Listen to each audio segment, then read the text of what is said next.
our scholar panel, and it will be moderated by Jessica Neal, who's the college archivist at Mount Holyoke, right?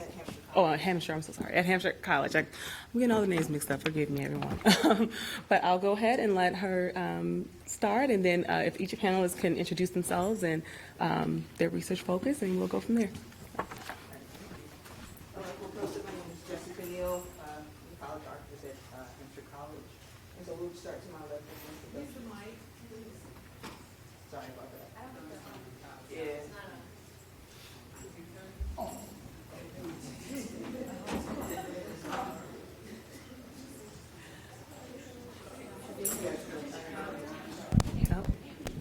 Yes.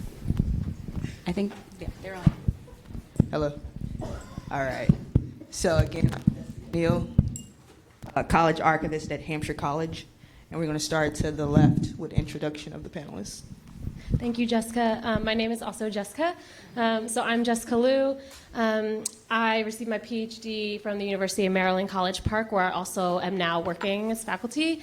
So I am the Associate Director of the Design, Cultures, and Creativity program in the Honors College at UMD.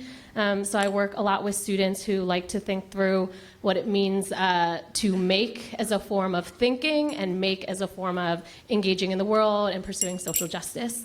I'm a rhetorician by training, so I study language as the primary mode through which human beings make sense of the course of human events, and also how they use language then to justify and rationalize what happens in the world around them.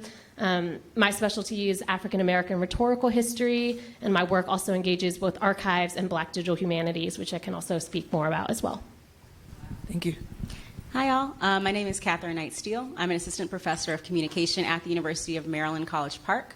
I am the former director of the African American Digital Humanities program that I worked on with Jessica Liu. I specialize in African American discourse and media. So I look at issues of race, gender, and media, and I think about them specifically in digital spaces, understanding how marginalized communities create discourses of resistance in response to issues of representation. Most specifically, I've been working lately on issues of Black feminist thought online and technological practice and praxis. Jessica and I have worked collectively on issues of notions of joy and resistance in digital spaces and how we document and understand how people participate in those discourses online. Good afternoon. My name is Dara Walker. I'm an assistant professor of African American Studies and Women's Gender and Sexuality Studies at Penn State University. I'm currently working on my first book project, which looks at Black high school student activism in Detroit during the Black Power movement. And interesting enough, it's a project that I started as an undergrad at Eastern Michigan University, where Dr. Clovis Sims taught me in our African American Studies writing seminar. So I'm still kind of reeling from seeing him in that documentary, because he never talked about this part of that history, which I think speaks to, how important it was to him, not because it said anything about who he was as a person, but I think because it mattered to this long tradition that I hope we'll get into today. So I'm still kind of reeling from that, so I hope that you guys will bear with me. Yeah. Hi, my name is Kim Delaney. I am a professor of African American Studies here at Chicago State University. My areas of specialty are education, Black creative production, pop culture, and identity construction.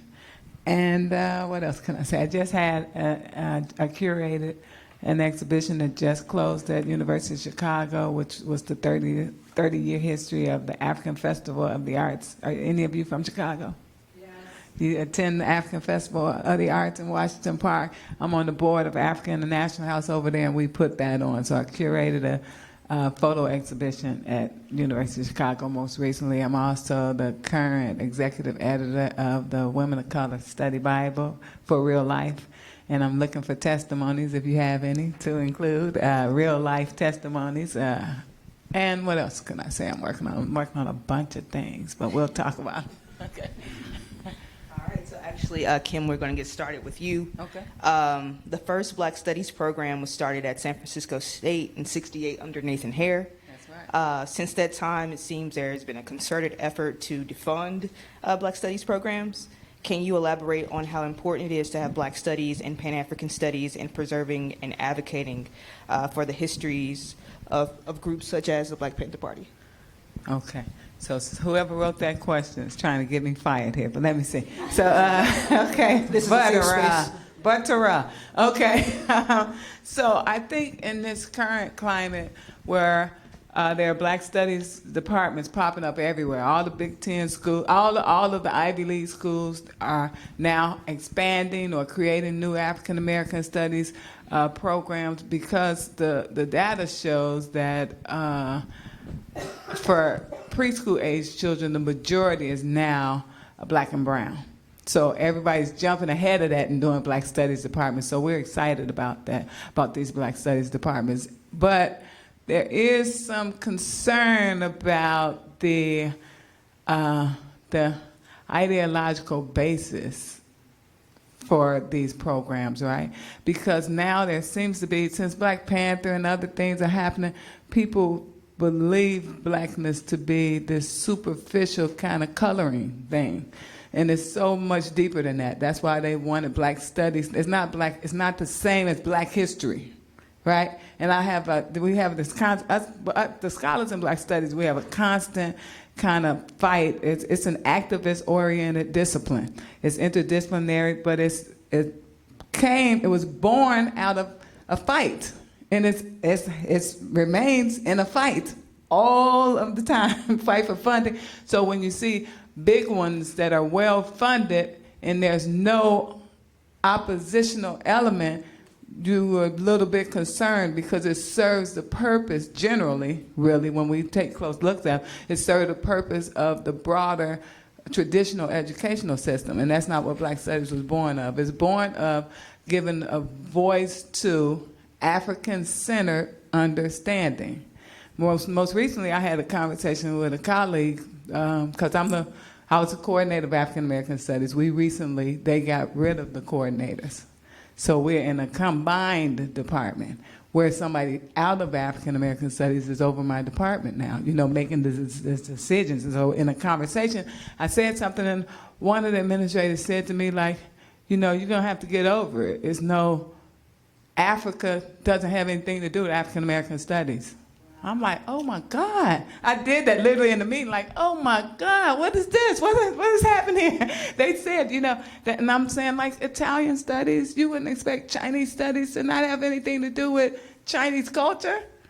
This is what this is, you know what I'm saying? So this is this new iteration that's kind of troubling. And I think Black Studies, we always have to fight, so we're going to have to fight harder to not be, for lack of a better word, kind of infiltrated and watered down. There is a specific cultural thing that we want to preserve and that we like about other cultures too. I want to hear about Asian studies. I want to hear about, I said because I have a woman's part doesn't make me qualified to teach women's studies. That's not real. You know what I'm saying? I have to commit to studying the discipline. What are the grounding theories, histories, ideas for that discipline, and then I can introduce my own ideas into it.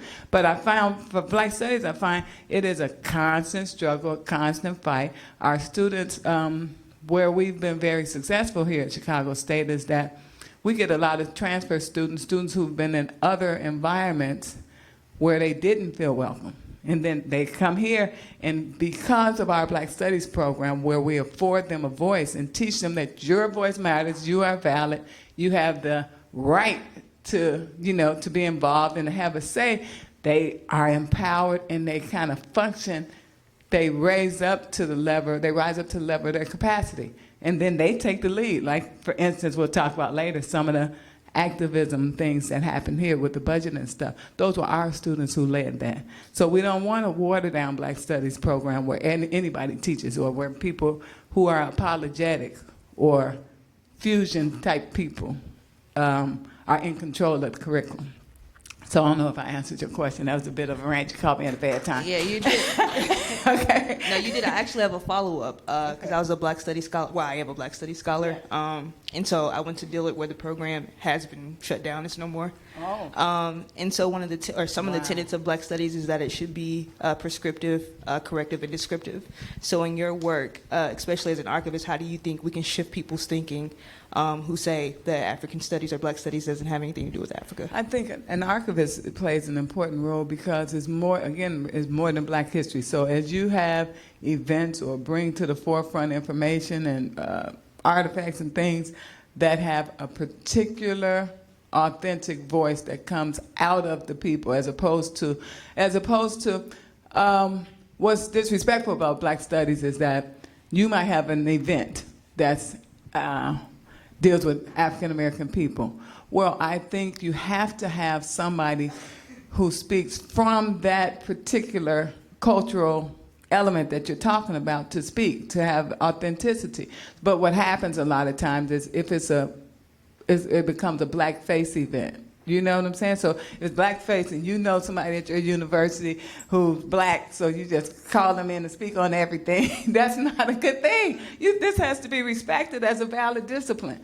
Who's the person who has studied this? Who's the person who has talked to people who like these people that we're studying, who have talked to them and heard their voices and is going to speak on behalf of their experience, because the whole purpose of Black studies is to give voice to an authentic experience that is normally disregarded in the academy. And so I think what an archivist can do is what ours does so well, and that is to include authentic voices, community activists, people who were involved in it, people who studied it, people who whose passion it is, and people who advocate and fight for these people.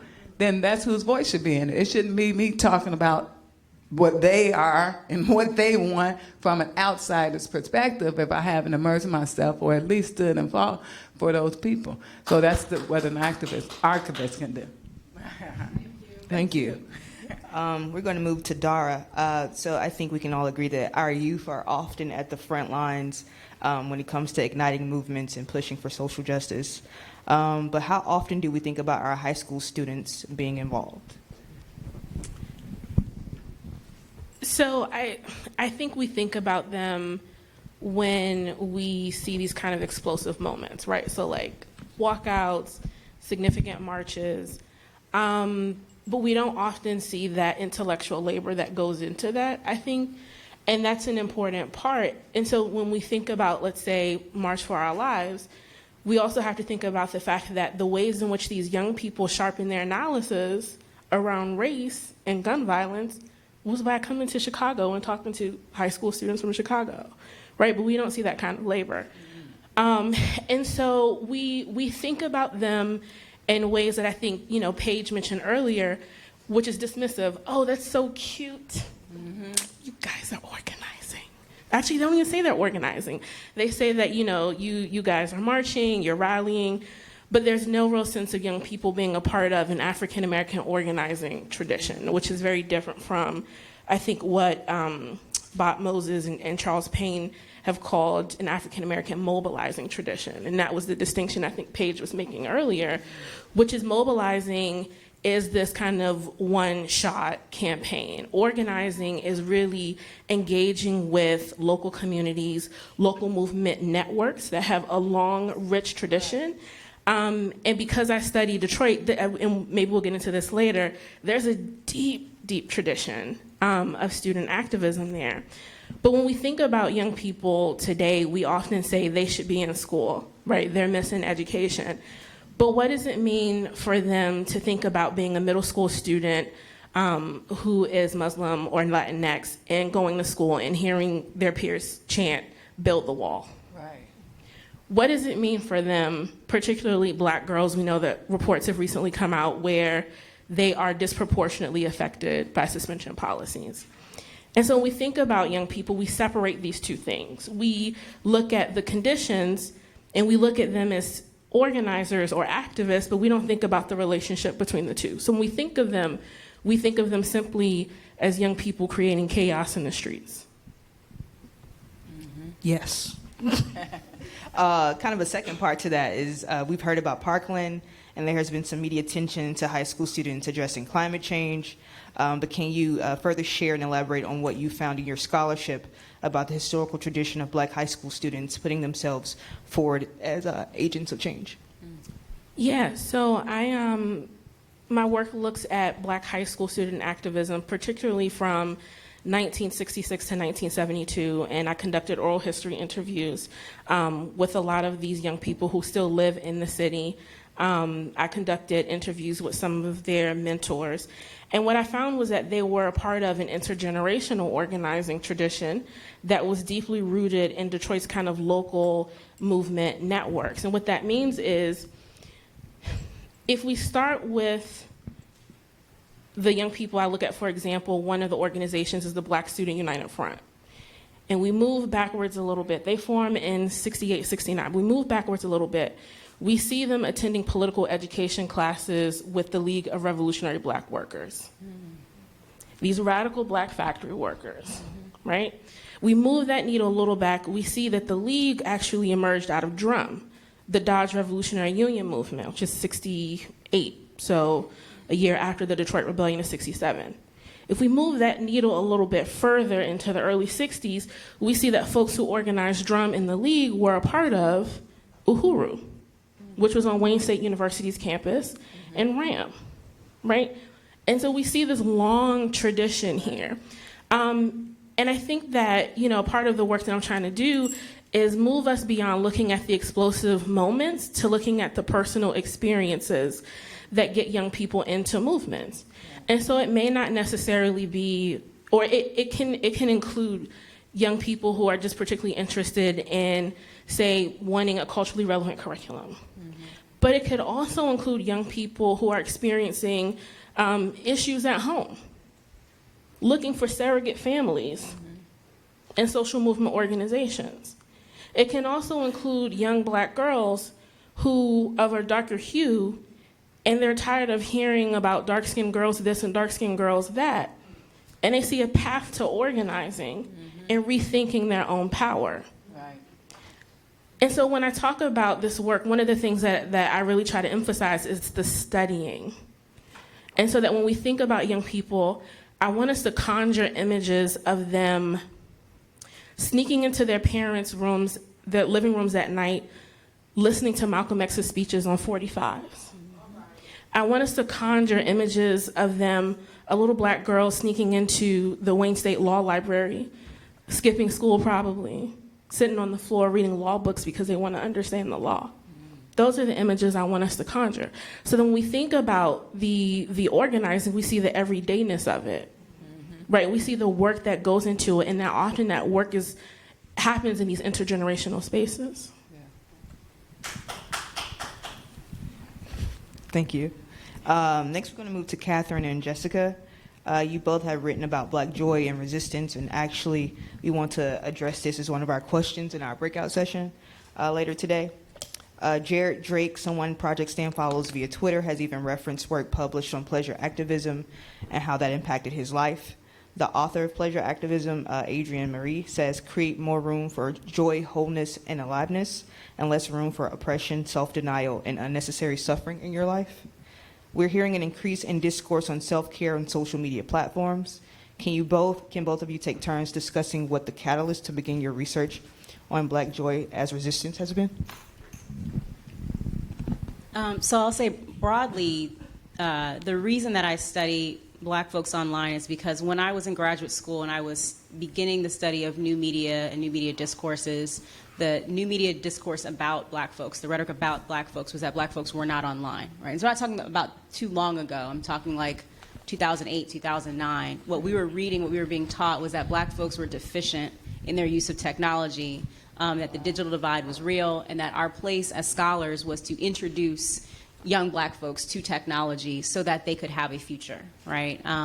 And that did not ring true for the experience that I knew of my own community, of my own life experience, of the Black folks that I encountered every day. What I knew to be true about Black folks is that for all of time, Black folks have taken technologies that were meant to be oppressive and used them in ways that were counter to that, have used them in creative and mindful ways to not only resist, but to have full and abundant lives in full view of oppression, right? And that is the experience that I understood of Black folks with technology. It was not one of deficiency. It was not one of deviance. It was not one of dismissiveness. It was that Black folks were vanguards, as Sarah Florini calls, of technology, right? That in fact, all of the technological advances that we are thinking about in terms of social media, but if we go back before that in terms of music and turntables, literally every stage of history in terms of technological advances begins with Black folks taking a technology that they weren't supposed to have access to and doing new and creative things with it. And so that's the impetus for me wanting to study Black folks online, period, is that if we're going to understand media, if we're going to understand technology, you can't not study Black folks. You are missing the whole point by not doing that. And so our joy projects have really come out of a sense of a turn that's happened in now the study of Black folks online, which is to study Black folks online is to study misery, is to study death, is to study sadness, is to study murders, right? And so we were in the midst of watching on loops the murder, the graphic violence against Black folks daily on our own news feeds, but also going to conferences that were set up for us to then sit in this pornographic view of Black death. Wow. And it was not only upsetting as a Black person to witness every day, but as a scholar, it was pathetic. It was a pathetic aim of the abundance of life work that happens in those spaces. We had a murder on our campus at the University of Maryland a few years back. A student visiting a student at the University of Maryland who was a student of Bowie State University, Lieutenant Collins, was on our campus one evening, and one of our students killed Lieutenant Collins in what was an apparent hate crime, though the university has been very reticent to call it that, though the state has been very reticent to call it that. And we were sitting with that as scholars at that university, that this is not a safe space for Black students on our campus. This is yet another place that folks have to go to be reminded of death and sadness and destruction. And so the impetus for the joy work is that that is not the fullness of our lives, that the fullness of our lives is much greater than that, but yes, it is always still linked to it. Because to be Black in this country is to be linked to notions of death and destruction. And so what is it that Black folks have always done in that space of being linked to their own death, to their own destruction, to their own violence, is that we have created mindful joy, intentional joy, outright joy, and public joy. And that public joy, when one is meant to only feel their own sadness, when you are only meant to be a space of darkness and destruction for full view of an oppressive body, is resistance, right? That joy in and of itself is resistance, that is life-giving to other folks. And so we very easily find notions of that in digital spaces, if you look, and if you know where to look, and if you're actually interested in finding it. And so we talked about this relationship between joy and death that is not an uncomfortable relationship for Black folks because it's always been there, right? That this idea of these things being linked together. And so that work came, I think, a lot for me out of that experience of what do we do as scholars who are not on the street, who are not doing community organizing, who are by trade taught to teach and are taught to dig out things from the depths and to make them into light for folks to understand. And so this is the kind of scholarship that hopefully does some of that work that allows for the folks who are doing the real other work of community organizing and are doing the other kinds of work of being in relationship with folks to be able to see their work reflected and to have that space within the academy where we're having these important conversations. So I'll add, and I'll start off by being immediately clear that even though my work has always engaged African American history and culture, my work looked very differently before Catherine came to my campus, right? So I came of scholarly age in a department where there were no Black women.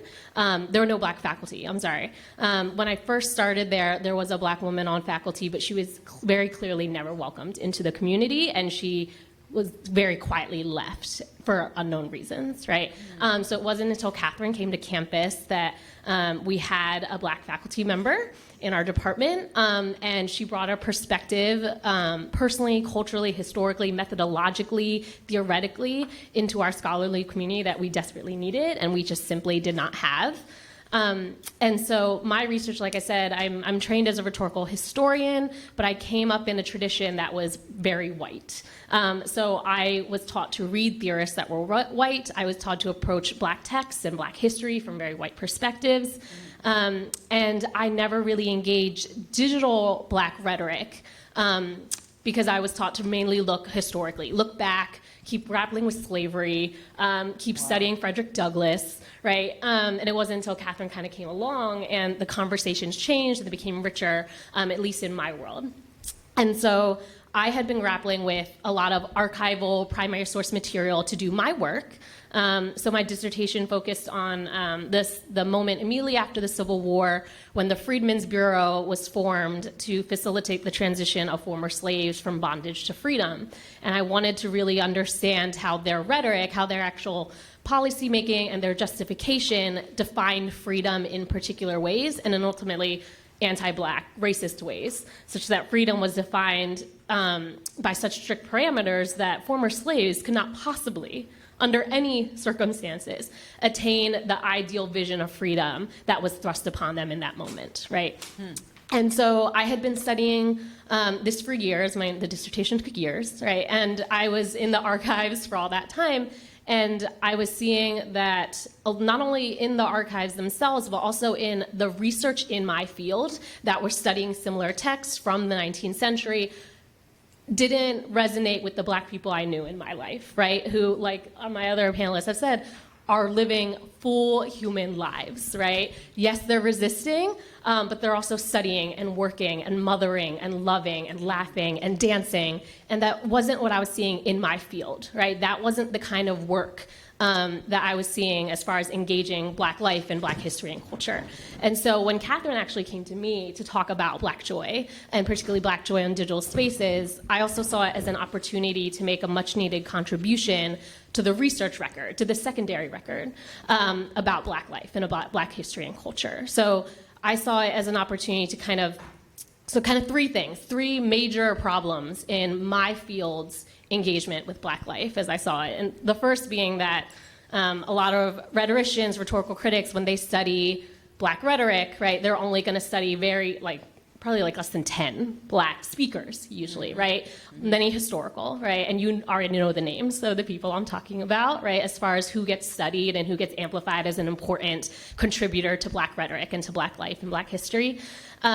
And it's not the everyday people, right? It's not the everyday people whose, like we've said, their everyday existence is an act of resistance, right?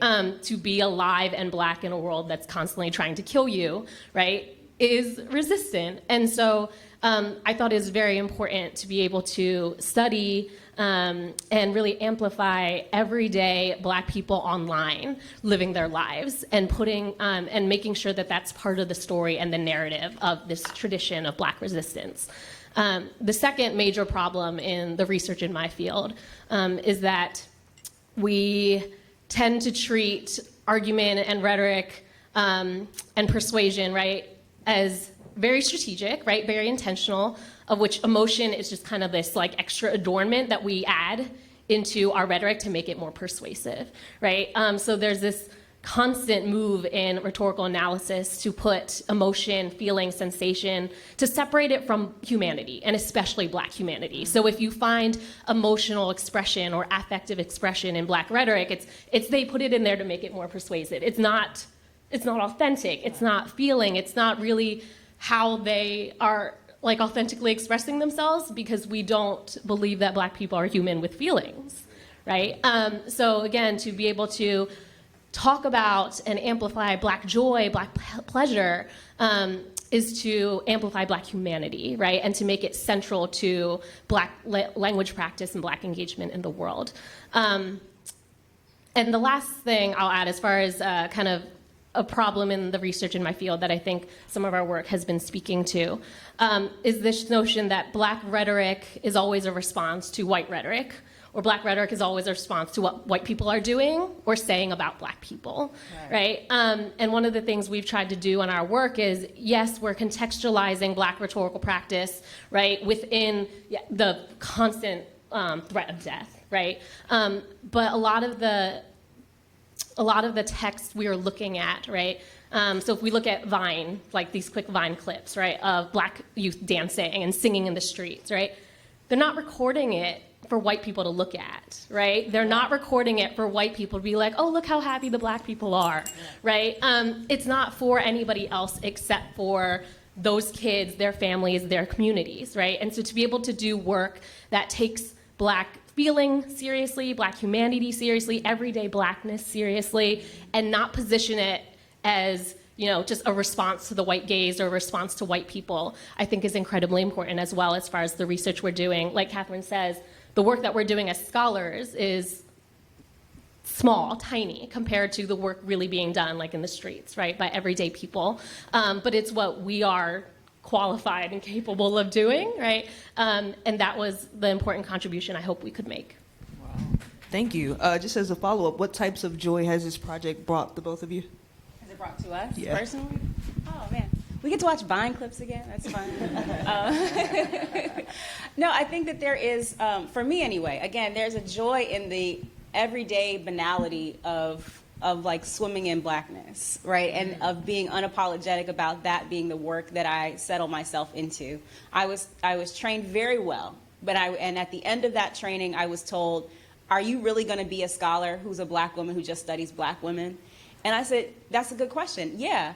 Because I really think that is by itself valuable, without comparison, without qualification, without making some kind of justification that involves the comparison to another population. And so the joy that it is fulfilling in that I hope we are unsettling pieces of our field, but I hope that we are also amplifying that this kind of everydayness that we actually have access to in digital spaces is not new in any way, which is why I really appreciate the conversation today being intergenerational, being about legacies and being about how things have moved along, because so often what we look at in terms of movement building of the past are not the everyday moments of humanity of the people that we're studying. Mm-hmm. We are often thinking about the speeches. We're thinking about the moment, right, in the house and how that happens. And we're not talking about crashing afterwards and what kind of meals folks ate together beforehand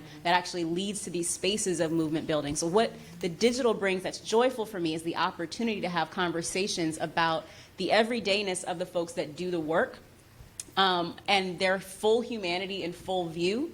And that hopefully allows us to challenge not only what we see online, but also our own narratives of history previously, right? Of seeing folks contextually as full human beings, of understanding them within those contexts, and then of maybe level setting in terms of not expecting that kids right now have to be outside burning shit to the ground in order to be a part of movement building, because folks weren't always burning stuff to the ground as a part of movement building. There's a really quietness to a lot of movement building that we don't talk about in history. I'll add as well, in terms of me, a lot of the joy is coming out of bringing this work into the classroom as a teacher, right? So as great as it can be to contribute to the research record, like, let's be honest, no one's really reading those things, right? As far as the people that it's really benefiting, right? Or really kind of trying to speak to. And so for me, the main avenue through which I'm taking this out to others is through teaching. And so when I was with the African American History, Culture, and Digital Humanities Initiative at Hume at Maryland, working with Catherine, I got to teach a class in a special program at UMD called African American Digital Archives. And it's a research experience that allows first-year students to actually just jump on board a faculty member's research agenda. So I had students just joining me in my work trying to, so I was building off of the dissertation and looking at how freedom is being constructed online now, right? And how Black people engaging online now are contesting freedom, kind of negotiating, playing with it, right? And so all of my students were students of color, right? And as Catherine and I mentioned, there are serious issues on our campus for students of color. There's real dangers and real threats.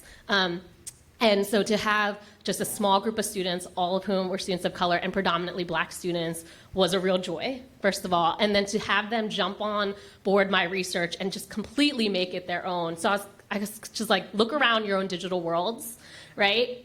Where do you see freedom happening? Where do you see people being free? How are they being free? How are they talking about freedom? How are they defining it through their bodies, through dance, through music, through words?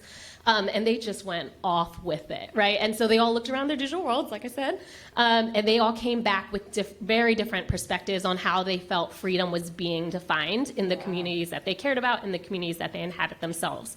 So for one example, two of my students paired up because they had a strong connection with one another, and they both really cared about how black women's natural hair, right, and styling of their natural hair and talking about natural hair was an expression, a mode of being free and talking about freedom and what it meant to be free as a black woman in this society, right? And so for them to see that, one, their everyday experience of dealing with their hair was important and was part of a longer trajectory and a history of black folks being free, struggling for freedom, living out freedom in their everyday lives, it completely changed their relationship to their education. It completely, at least for that moment where we were together in the classroom, completely changed their relationship to the campus they were in.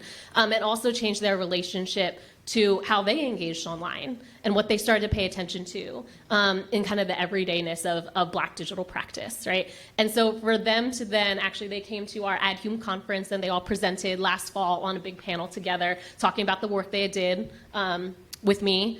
And we got to all kind of stand up at the end and celebrate them, that this entire panel of first year Black students, all female, were talking about their lives as serious work. Wow. Was an incredibly beautiful and joyful thing. I'm enjoying this question. This is bringing me joy. So I want to extend that question to Dara and Kim to talk about the joy in your work. And actually, it's pronounced Dara, like Sarah. Dara, I'm so sorry. That's okay. Because I'm a stickler for names and stuff. No, so I'm sorry. That's okay.